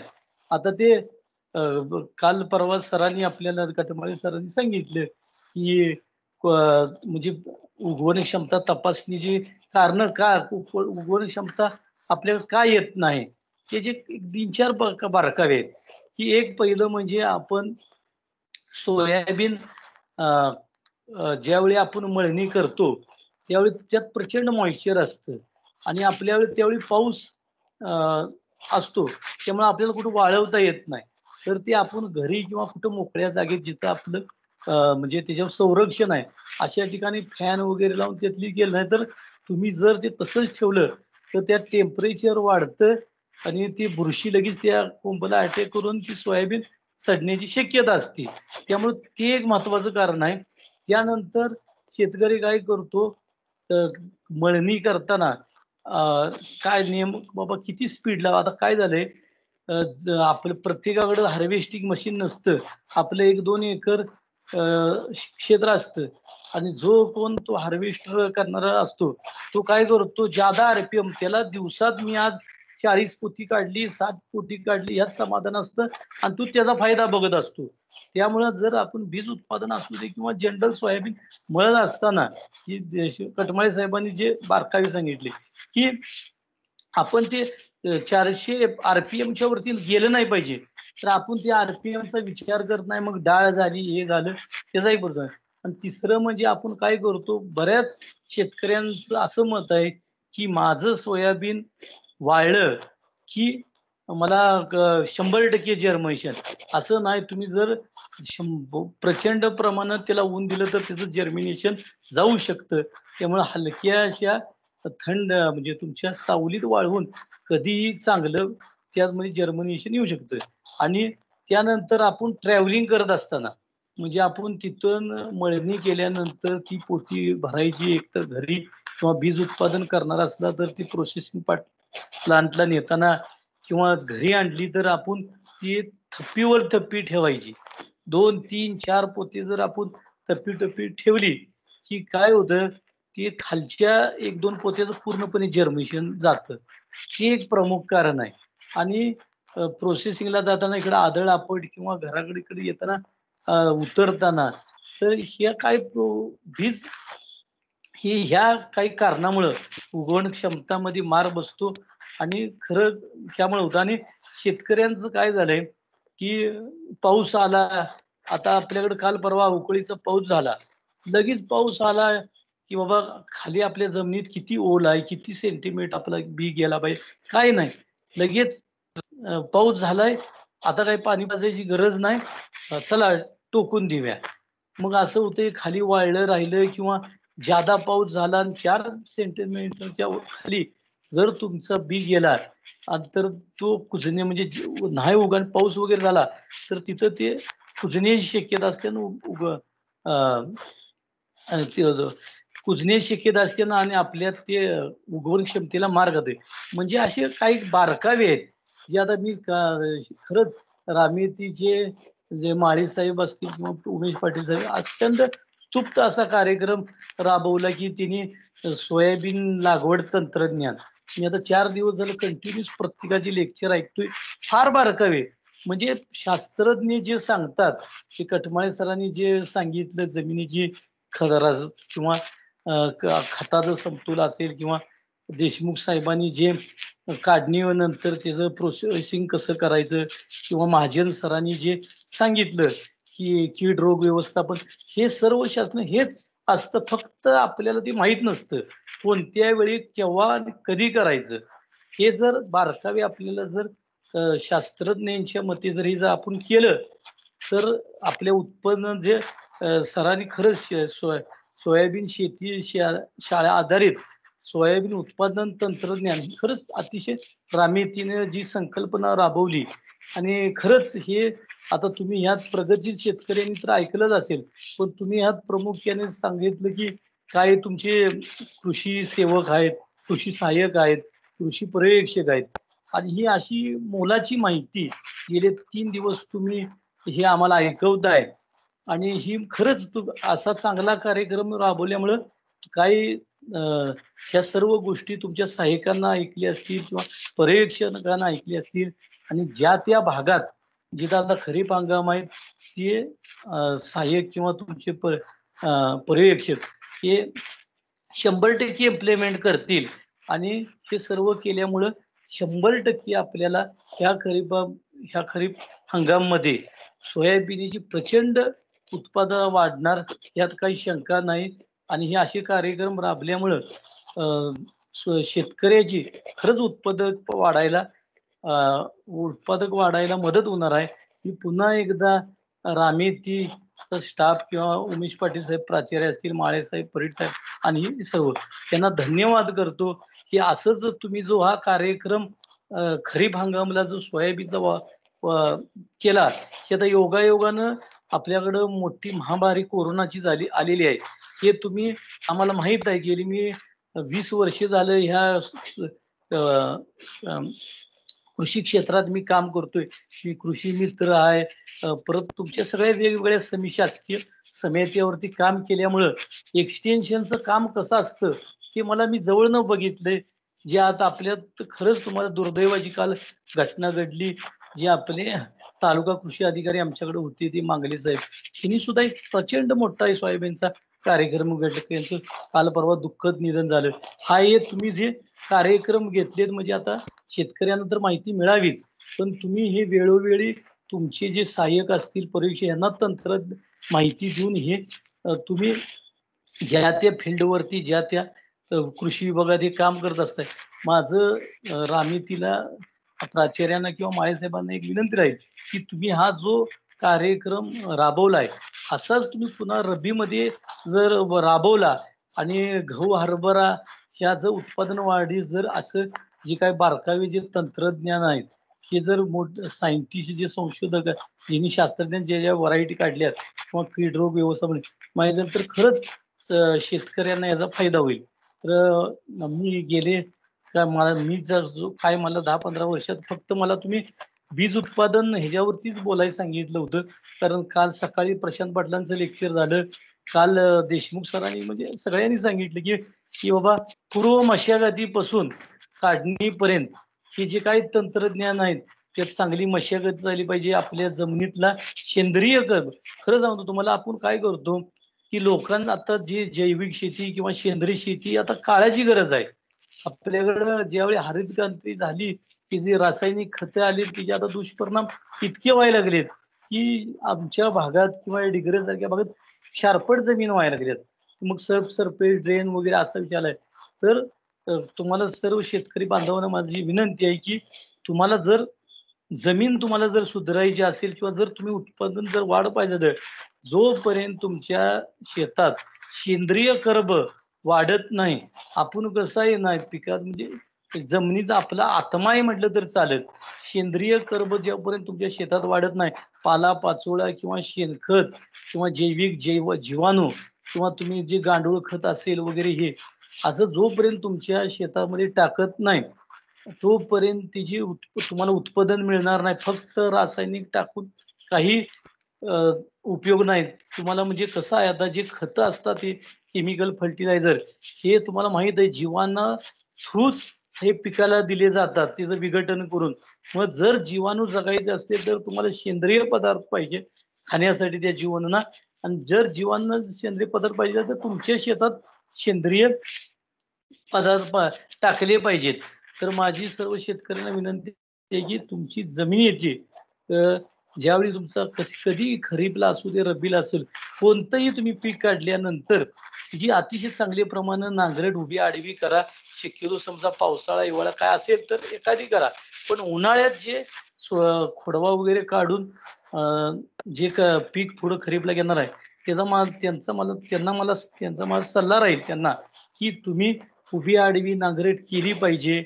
त्यानंतर तुम्ही रोटर मारला पाहिजे, कुरूट आडवं उभं मारलं पाहिजे, शेणखत टाकलं पाहिजे.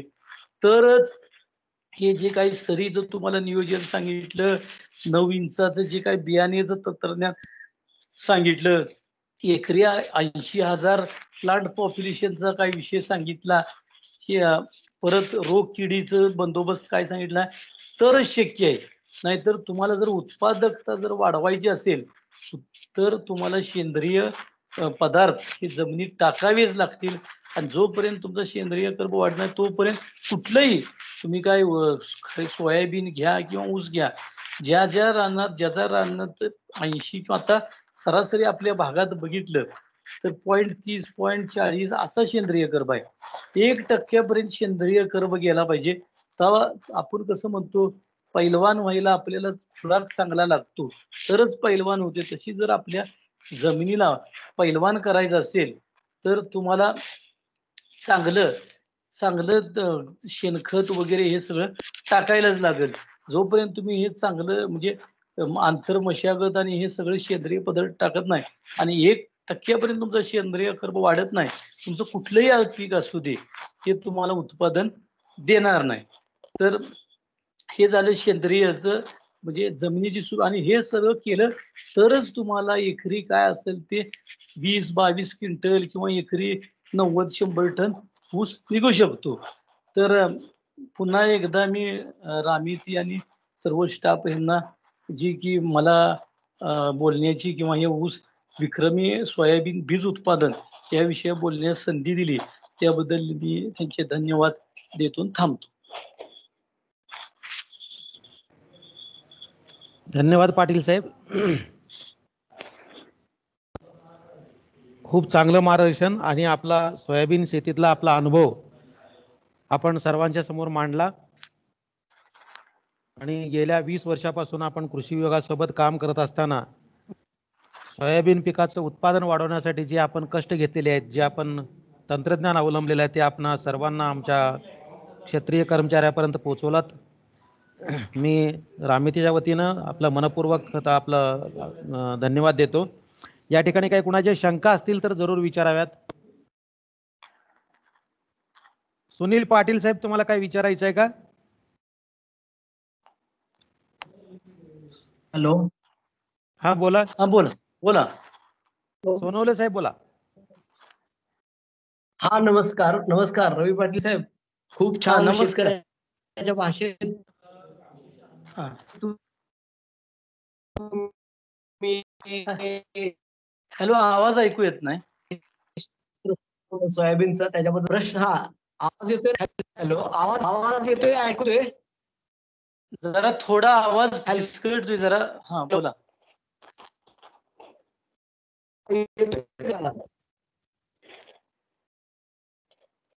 हॅलो सोलवणे साहेब बोला. संगमसाठी जे तुम्ही म्हटला 4 फुटाची सरी उपयुक्त आहे असं, तर त्याच्यामध्ये नवीन इंचावरच टोकन करायला पाहिजे का दोन्ही बाजूनी? सरीच्या दोन्ही बाजूला नवीन इंचावरच टोकन करणं, त्याबद्दल तुमचं काय मत आहे? हा, चांगला प्रश्न तुम्ही विचारलात. की आम्ही कसं आहे, पूर्वी 300 आपलं फुले संगम हे 3.5 फुटी सरी केलं होतं. म्हणजे त्यात आम्हाला असं लक्षात आलं की जरा थोडी गर्दी जास्त होते आणि पाण्याचं ओव्हरलॅपिंग होतं आणि दोन्ही बाजूला टोकायचं आहे. 4 फुटी सरीला दोन्ही बाजूला टोकायचं आहे. साधारण आपल्याला एकरी 15 किलो बियाणं लागतं.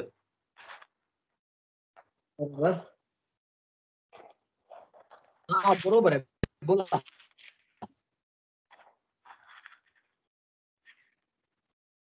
हॅलो. सोनवणे साहेब बोला. हा आवाज मला दुसरा मुद्दा असा होता, ही एक झाली पद्धत. पण माझं तुम्हाला असा प्रश्न किंवा माझी अशी आहे नियोजन की बाबा 4 फुटाची सरी सोडलेली आहे. ही 4 फुटाच्या हा. सरीचा टॉप जो आहे, टॉप वर हा. ते दोन्ही टॉप मोडले आणि जर 45 सेंटीमीटर अंतरावर जर 3 लाईन जर टोकल्या वर वर माथ्यावर, तर त्याचा रिझल्ट कसा राहील याविषयी तुमचा काय अनुभव आहे? 3 लाईन बसतील, तर तसा लाईन बसतील. 3 लाईन काय जर बघा कसं आहे. टॉप हा टॉप तुम्ही म्हणता ना, नाही चालेल की चालेल. फक्त कसं आहे, आता आपण जे 3.5 फुटी सरीच आपण 4 फूट काय केलं तर संख्या जास्त वाढते. जर तुम्ही टॉप हे केलं तर चालेल, पण कसं आहे, जर एखाद्या वेळी त्या दाटी होण्याची थोडीफार शक्यता असते. जर तिन्हीच्या तीन बियाणं जर उगवलं तर. पाटील साहेब, की वरचा टॉप मोडायचा, फ्लॅट बेड सपाट गादी वाफा करायचा आणि 2 लाईन किंवा 3 म्हणताय तर ते जास्त होईल, 2 किंवा 3 लाईन अशा टोकून. नाही, माझं तर मत काय माहिती का, तुम्ही 2 लाईन केल्या तर बरं पडेल असं मला वाटतंय. टॉप मोडून केलं तर चांगलं आहे का असं म्हणतो? चांगलं कसं आहे, तसा मी काही प्रयोग केलेला नाही. आम्ही आता ती सरी पद्धत केलं. कसं आहे, कुठलीही गोष्ट आपल्याला माहिती असल्याशिवाय सांगणं हे बरोबर नाही. चालेल, ठीक आहे, ठीक आहे. दुसरं पाण्याच्या विषयी तुम्ही काही थोडस सांगा की तुमचा अनुभव पाण्याविषयी. हा पाण्याचं पाणी व्यवस्थापन विषयी तुम्हाला सांगायचं राहिलं. पाणी तुम्हाला आता मी सुरुवातीला सांगितलं की सोयाबीन आपण टोकन करायचं, वापसा कंडिशन असल्याशिवाय टोकायचं नाही. तर आता उन्हाळ्यामध्ये मी सोयाबीन केलं होतं, बीज उत्पादन घेतलं होतं. तर त्यामध्ये काय केलं होतं, सुरुवातीला पाणी देऊन घेतलं होतं, पाणी दिलं होतं आणि वापशावरती टोकन केली होती. पण हे जर खरीप मध्ये जर तुम्हाला घ्यायचं असेल तर नाही, पावसाची सिच्युएशन बघून. कारण आता हे कसं आहे, जर तुम्ही वारंवार जर पाणी देत बसला आणि जर नत्र वगैरे जास्त झालं, कारण पूर्वी आपल्या ह्याच्यात ऊसाची शेती असते वगैरे, तर उंची वाढण्याची शक्यता असते. त्यामुळं ज्या त्या परिस्थितीनुसार पावसाचं आणि आपली काही स्टेज आहे त्यानुसार पाणी दिलं तर ते बरं पडेल असं मला वाटतं. ओके. आता काही ठिकाणी आपण ठिबक न करणार, पण ठिबक जर एखाद्याकडे नसेल आणि अशा पद्धतीनं आपण टोकन पद्धतीने सोयाबीन केलेलं आहे आणि खंडित पावसाच्या वेळी म्हणजे पावसाचा शॉर्ट आहे किंवा पाण्याची आवश्यकता आहे, अशा वेळी स्प्रिंकलरचा वापर केला तर त्याविषयी तुमचं काय मत आहे? कसं स्प्रिंकलर होतंय आता तुम्ही स्प्रिंकलरचं ठीक आहे चांगलं आहे, पण ते कोणत्या स्टेजला हे असं महत्वाचं आहे. तुम्ही जर फ्लॉवरिंग स्टेजला स्प्रिंकलर लावला तर त्यावेळी ते फुलगळ किंवा ही होणे फुलोर अवस्थेला नाही वापरणार ना. हा इतराच्या वेळी टाकलं, इतर वेळी लावलं तर चालेल की. सोयाबीनला कसं आहे ओलावाची गरज आहे, पाण्याची गरज न लागता ओलावा जरी झालं तर त्या ओलावरती चांगलं हे पीक येऊ शकतं. ओके ओके ओके, धन्यवाद. छान. थँक्यू.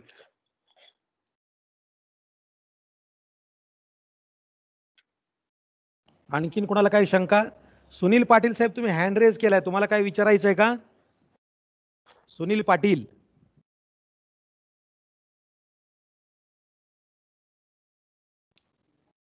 सुनील पाटील, आपण हात वर केलाय, हँड रेज केलाय, काय आपल्याला विचारायचं आहे का?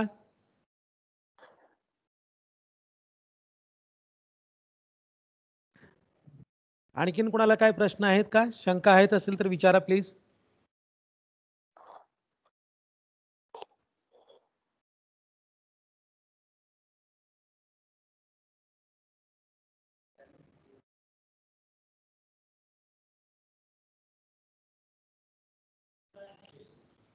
तानाजी अमगर साहेब, काय शंका आहेत का?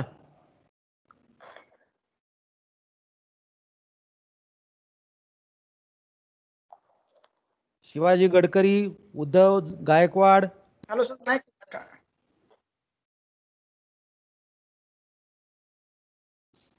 समाधान काशीद, सचिन अमृतसागर,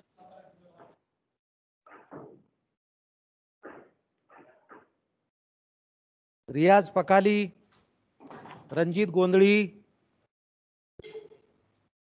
रमेश पाटील, रमेश परीट, राहुल पाटील,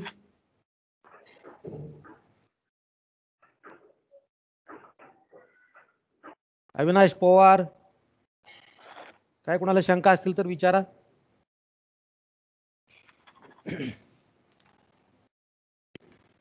ठीक आहे, काय कोणाच्या शंका नसतील, कारण आपण गेल्या 3 दिवसापासून सोयाबीन उत्पादन तंत्रज्ञान या विषयावर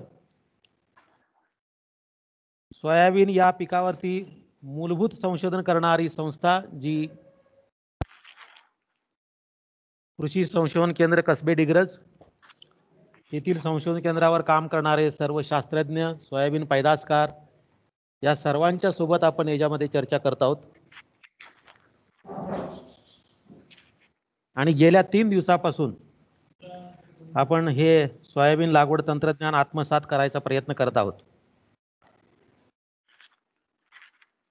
त्याचबरोबर आपण या सोयाबीन क्षेत्रामध्ये सोयाबीन पिकाचं उत्पादन वाढीसाठी बीजोत्पादन क्षेत्रामध्ये काम करणारे शेतकरी, सोयाबीनचं विक्रमी उत्पादन घेण्यासाठी अखंड परिश्रम घेणारे शेतकरी यांनाही आजच्या या मार्गदर्शन सत्रामध्ये आपण सहभागी करून घेतलं. त्यांचे अनुभव आपण सर्वांनी आत्मसात करण्याचा, सर्वांच्यापर्यंत पोहोचवण्याचा या ऑनलाईन प्रशिक्षणाच्या माध्यमातून प्रयत्न केला. एकंदरीतच या 3 दिवसाचं जर फलित बघितलं किंवा सोयाबीन लागवड तंत्रज्ञानाचा जर परामर्श घ्यायचा झाला तर आपण या 3 दिवसामध्ये सोयाबीन पिकासाठी जमीन कशा प्रकारची पाहिजे, जमिनीची निवड असेल, माती परीक्षण असेल, माती परीक्षणानुसार आवश्यक असणारी भर खतं असेल, जमीन सुपीकता निर्देशांकानुसार खताचा वापर करणं आणि त्याच्या माध्यमातून रासायनिक खताच्या वापरामध्ये बचत करणं, पर्यायाने सोयाबीन उत्पादन खर्चामध्ये बचत करणं, त्याचबरोबर सोयाबीनची वाढ निवडीबरोबरच बीज परीक्षण करताना कोणती काळजी घ्यायची, कशा पद्धतीने करायचं आहे, आणि बीज परीक्षण केल्यामुळं उगवण क्षमतेमध्ये होणारी वाढ आणि त्यातून होणारी आपली बचत, पेरणी करत असताना किंवा टोकणी करत असताना घ्यावीची काळजी, तणनाशकाचा वापर असेल, कीड रोग व्यवस्थापनाच्या संदर्भामध्ये आपली सविस्तर चर्चा झाली आहे. सूक्ष्म अन्नद्रव्यांचा वापर करताना काय काळजी घ्यायला पाहिजे, कोणत्या कालावधीमध्ये ते दिली पाहिजेत, सोयाबीन उत्पादनासाठी सूक्ष्म किंवा ठिबक सिंचनाचा वापर कशा पद्धतीने करता आला पाहिजे, ते करत असताना काय काळजी घ्यायला पाहिजे, सोयाबीन पिकाची काढणी मळणी करत असताना किंवा सोयाबीन पिकाची बियाणाची साठवणूक करत असताना काय काळजी घ्यायला पाहिजे, आणि सोयाबीन बीजोत्पादनाच्या माध्यमातून आमचा शेतकरी कसा सधन होईल, कसा समृद्ध होईल, यासाठी आपण या 3 दिवसाच्या ऑनलाईन प्रशिक्षणाच्या माध्यमातून माहिती मिळवण्याचा आटोकाट प्रयत्न केला. या सर्व माहितीच्या माध्यमातून आपल्या समोर एवढ्या काही गोष्टी निदर्शनास आल्यात. त्या म्हणजे सोयाबीन हे अत्यंत महत्त्वाचं एक तेलबियाच्या बाबतीत आपल्या राज्याला, आपल्या देशाला समृद्ध करणारे एक अत्यंत महत्त्वाचं पीक आहे. त्यामुळं त्याच्यामध्ये शेतकऱ्यांनी अधिक उत्पादनासाठी प्रयत्न करणं ही काळाची गरज आहे. कारण आपण सर्वांना माहिती आहे की खाद्यतेलावरती आपण आयातीवरती अवलंबून आहोत. आपल्या राज्य, आपला देश जर खाण्यासाठी लागणाऱ्या तेलामध्ये जर समृद्ध झाला तर त्यात मोठ्या प्रमाणामध्ये परकीय चलनामध्ये बचत होऊन आपल्या शेतकऱ्यांच्या उत्पादन वाढीसाठी निश्चितच उपयोग होणार आहे. सोयाबीन ना केवळ तेलामध्ये समृद्ध पीक आहे, परंतु ते प्रोटीनामध्ये सुद्धा समृद्ध असलेलं पीक आहे. त्यामुळे आपल्या देशातील मोठ्या संख्येने असलेल्या लोकसंख्येची प्रोटीनची गरज भागवण्यासाठी सुद्धा अत्यंत महत्त्वाचं पीक आहे. सोयाबीनमध्ये असलेलं प्रोटीन, त्यातला असलेलं तेलाचं प्रमाण, या सर्व गोष्टीचा विचार करता शेतकऱ्याला समृद्ध करणारं हे एक अत्यंत महत्त्वाचं पीक आहे. त्याचबरोबर या सोयाबीनला प्रोसेस व्हॅल्यू सुद्धा आहे. प्रोसेसिंगमध्ये आता या पिकाला मोठ्या प्रमाणामध्ये महत्त्व आलेलं आहे आणि त्यातून सुद्धा शेतकऱ्याचं उत्पादन वाढण्यासाठी मदत होणार आहे. थोडक्यातच अत्यंत कमी कालावधीमध्ये 100 ते 110 दिवसामध्ये तयार होणारं हे अत्यंत महत्त्वाचं पीक, हमखास उत्पन्न देणारं, वातावरणानं आपल्याला जर सहकार्य केलं, आसमानी संकटाने जर आपल्याला मदत केली तर खूप चांगल्या पद्धतीनं खात्रीचं उत्पन्न देणारं हे सोयाबीनचं पीक, ज्या पिकाचा आता समावेश वायदे बाजारामध्ये झालेला आहे. NCDX मध्ये या पिकाची नोंद झालेली आहे. एकूणच NCDX आणि वायदे बाजारामध्ये जेव्हा एखादी पिकाची नोंद होते, ती देशाची अर्थव्यवस्था सुधारण्यासाठी त्या पिकाचा, त्या संपत्तीचा, त्या साधनाचा वापर होत असतो. त्यामुळं या 3 दिवसाच्या माध्यमातून जे काही मार्गदर्शन आपल्यापर्यंत पोहोचलेलं आहे, सोयाबीन उत्पादन वाढीसाठी आपण सर्वांनी शेतकऱ्यांना या तंत्रज्ञानाचा प्रसार करावा शेतीशाळेच्या माध्यमातून. आणि सोयाबीन उत्पादन करणारा जो शेतकरी आहे, आपल्या सर्वांना माहिती आहे की शेतकऱ्याच्या समस्या अनेक आहेत. अर्थव्यवस्थेचा प्रश्न आहे, जमिनीची छोटी छोटी जमीन होल्डिंग आहे, लँड होल्डिंग आहे त्या जमिनीमध्ये आपला शेतकरी यथाशक्ती उत्पादन घेण्यासाठी प्रयत्न करत असतो. त्याला आपण तंत्रज्ञानाची जोड देऊयात आणि येत्या खरीप हंगामामध्ये सोयाबीन उत्पादनाच्या माध्यमातून यावर्षी आपण पाहिलं असेल की सोयाबीनला विक्रमी दर मिळालेले आहेत. काही ठिकाणी 7,500 प्रति क्विंटल यापर्यंत दर गेलेले आहेत. या सर्व संधीचा फायदा आपण आपल्या भागातील शेतकऱ्यांना उपलब्ध करून देऊ. शेतकऱ्यापर्यंत शेतीशाळेच्या माध्यमातून तंत्रज्ञान प्रसार करू. यासाठी आपण सर्वांना खरीपासाठीच्या शुभेच्छा देतो. आपणा सर्वांच्या वतीनं मी आजच्या या मार्गदर्शन सत्रामध्ये आपल्यासोबत सहभागी झालेले माननीय रवी पाटील सर, जे अव्याहतपणे सोयाबीन पिकाचं उत्पादन वाढवण्यासाठी गेल्या 20 वर्षापासून प्रयत्न करत आहेत आणि सोयाबीन पिकामध्ये ऊसासारखंच विक्रमी उत्पादन करण्यासाठी प्रयत्नशील आहेत, त्यांनी त्यांचे अनुभव आपल्याला कथन केले. सकाळच्या सत्रामध्ये आपल्याला प्रशांत पाटील सरांनी खूप चांगल्या पद्धतीनं सविस्तर मार्गदर्शन केलेलं आहे. त्यांनी सुद्धा सोयाबीन उत्पादन वाढीचं, उत्पादनाचं तंत्रज्ञान, अर्थशास्त्र आपल्याला समजावून सांगितलेलं आहे. त्याचबरोबर कृषी संशोधन केंद्रातील सर्व शास्त्रज्ञांनी आपल्याला त्यांचे अनुभव या 2-3 दिवसामध्ये आपल्याला पर्यंत पोहोचवलेले आहेत. या सर्व तंत्राचा वापर आपण शेतकऱ्यापर्यंत करूयात. शेतकऱ्यांच्या उत्पादन वाढीसाठी आपण सर्वजण कटिबद्ध आहोत. शेतकऱ्यापर्यंत हे तंत्रज्ञान पोहोचवण्यासाठी या सर्व शास्त्रज्ञांचा आणि शेतकऱ्यांनी जे सहभाग दिला त्यांचा मी मनपूर्वक आभारी आहे. त्यांना सर्वांना मनपूर्वक धन्यवाद देतो.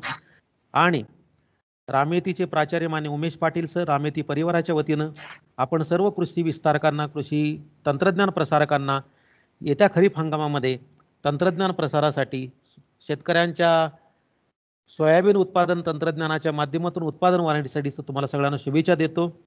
या ठिकाणी मी थांबतो. हे ऑनलाईन प्रशिक्षण सत्र 3 दिवसाचं या ठिकाणी संपलेलं आहे. पुढच्या इतर पिकाच्या शेतीशाळेच्या संदर्भामध्ये शेड्यूल आपल्यापर्यंत पोहोचेलच. त्याप्रमाणे इतर पिकांच्या शेतीशाळेच्या तंत्रज्ञानाची सुद्धा ऑनलाईन प्रशिक्षणामध्ये आपण असं सहभागी व्हा.